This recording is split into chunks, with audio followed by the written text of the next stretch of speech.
You're watching this video because you love music, right? And if you're anything like me, you probably spend most of your time listening to music alone in your room, just blasting your favorite tunes through your headphones while laying on your bed, contemplating the meaning of life.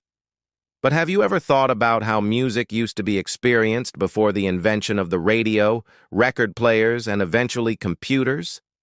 Music wasn't something that we consumed passively by simply turning on an electronic device, but rather it was something that was performed live in front of us. Music was an experience. It was something that brought people together and was performed for a very specific purpose. Before the modern age, people would gather around pianos and sing what are called part songs. Part songs were a genre of vocal harmony music that originated in Europe during the 17th century. They were essentially group singing arrangements of popular tunes and folk songs where each voice had its own distinct melody, creating a rich tapestry of sound. These part songs were meant to be performed in social settings, usually unaccompanied, and they were often used to fill the air with lively and festive music at parties or gatherings. Well, one of these part songs was known as Harana, which translates to "You are beautiful" in Spanish.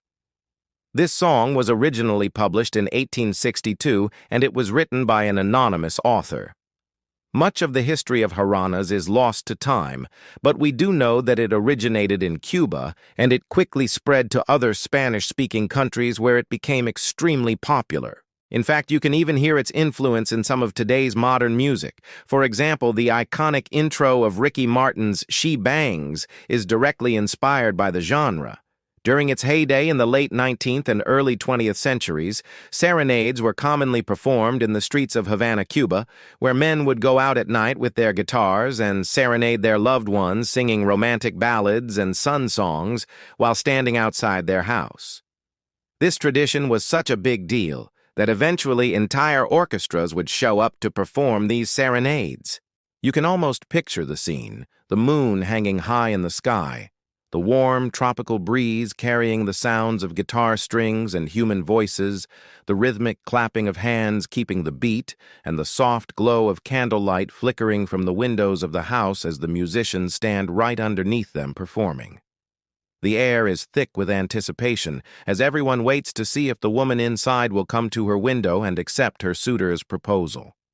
The music itself would have been a mix of traditional Cuban styles, including the aforementioned son, as well as danzones, boleros, and other romantic tunes. These genres were characterized by their strong African and Spanish influences, with the son in particular featuring prominent use of the claves, a pair of wooden sticks that are used to create a distinctive rhythm. The lyrics of the songs would often express themes of love, longing, and desire, with the serenaders praising the beauty of their beloved and asking for her hand in marriage. Overall, the mood would have been festive yet intimate, with the music serving as a backdrop for the unfolding drama of courtship. However, the tradition of serenading didn't just die out after the 1950s. You see, in more recent years, there has been a revival of interest in this historic art form. Many young musicians have begun to take up the guitar and learn the old romantic standards in order to perform them in public spaces. Groups such as the Havana Guitar Quartet have even released albums of traditional serenades, introducing these timeless melodies to a new generation. They've even started to fuse elements of Haranas with modern musical styles, resulting in a unique sound that is both nostalgic and contemporary. So now that we've established that serenades are not only a thing of the past, but also still alive and well in modern times, let's try to analyze the genre and figure out why exactly it has stood the test of time. First off, we need to talk about the lyrics. As we mentioned before, serenades often revolve around themes of love and romance, but they also frequently incorporate elements of Cuban culture and society. Many songs tell stories of everyday life in Havana, with lyrics that evoke the sights, sounds, and smells of the city, like the honk of car horns or the scent of flowers in the market. This strong sense of place gives the songs a unique flavor and helps to transport listeners to another time and place. Additionally, serenades often feature wordplay and double entendres, allowing for multiple interpretations of the lyrics. This ambiguity adds a layer of sophistication to the songs and invites listeners to engage with them on a deeper level. The music itself is also an important part of what makes serenades so enduring. The melodies are often simple and catchy, making them easy to remember and sing along to. At the same time, the harmonies are complex and beautiful, adding a sense of depth and richness to the overall sound. The use of the claves in many serenades is particularly noteworthy as it creates a distinctive rhythmic feel that is both playful and romantic. Plus, don't forget about the guitar. The guitar is a very common instrument featured in serenades. It's not just because it's easy to play or because it sounds good, but because it's portable. Imagine being able to walk down the street with your guitar slung over your shoulder and serenading your crush outside of her house. That's pretty cool. And because it's portable, the guitar also allows musicians to perform in a variety of settings, from intimate living rooms to bustling plazas. Its versatility makes it an ideal instrument for this style of music. Okay, now let's talk about the performance aspect. Serenades are meant to be performed live in front of an audience. It's not like you can just put a record on and have it be the same experience as having actual people perform the music for you. Performing music live brings a certain energy to the music. It makes it feel more alive and immediate. When musicians perform a serenade, they are not just playing notes on a guitar or singing into a microphone. They are telling a story, sharing a piece of their culture, and connecting with their audience on a personal level. And when the audience is invited to participate by clapping or singing along, the connection becomes even stronger. All right, now we're going to play a game. I'm going to tell you a little bit about a musician, and you try to guess which musician I'm talking about. Okay, first clue. He was born in Santiago de Cuba, the second largest city on the island.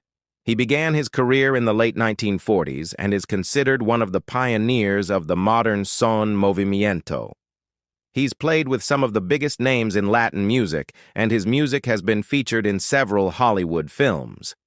His biggest hit was Aguanate Pala, which spent 5 weeks at #1 on Billboard's Hot Latin Tracks chart. Who is this musician? If you guessed Israel Lopez, aka Cachao, then you'd be correct. And now we're going to listen to a few of his songs. Okay, let's start with Aguanate Pala. This is probably one of the most upbeat and fun tracks we'll listen to today. The song talks about someone who is bothering the singer and his girlfriend, and he tells them to get lost. But that's just a facade. Really, the song is about wanting to be left alone so that you can enjoy your own company. The use of call and response between the singer and the coro really emphasizes this idea. The instrumentation features prominent use of the piano, which is unusual for a traditional serenade, but it fits perfectly here. The piano is able to create a similar effect to the guitar in that it's able to maintain a steady beat while still being able to add flourishes of sound. Okay, now let's listen to No Me Diga, which translates to Don't Tell Me. This is a beautiful ballad that showcases Cachao's virtuosity on the bass. The lyrics tell a story of a man who is in love with a woman who doesn't love him back. He knows that she's in love with someone else, but he can't help but hope that one day she'll change her mind. The song builds slowly with the main melody being stated by the trombone before being taken over by Cachao's vocals. The arrangement is sparse, allowing the listener to focus on the emotion in the singer's voice. Now let's listen to one last song, Como Fue.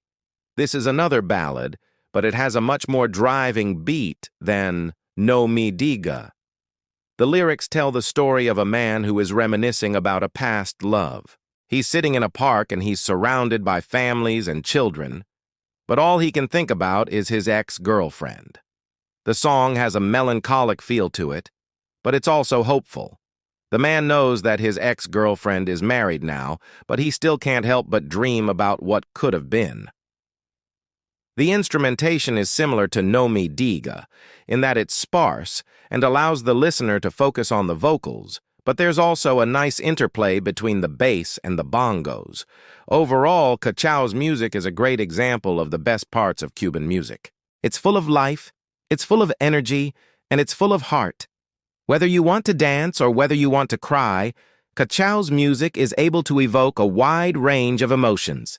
If you enjoyed this video, then please leave a like and subscribe if you haven't already. Also, let me know in the comments section below what you think about serenades. Are they something that you think should be brought back, or are they just a relic of the past? Thanks for watching.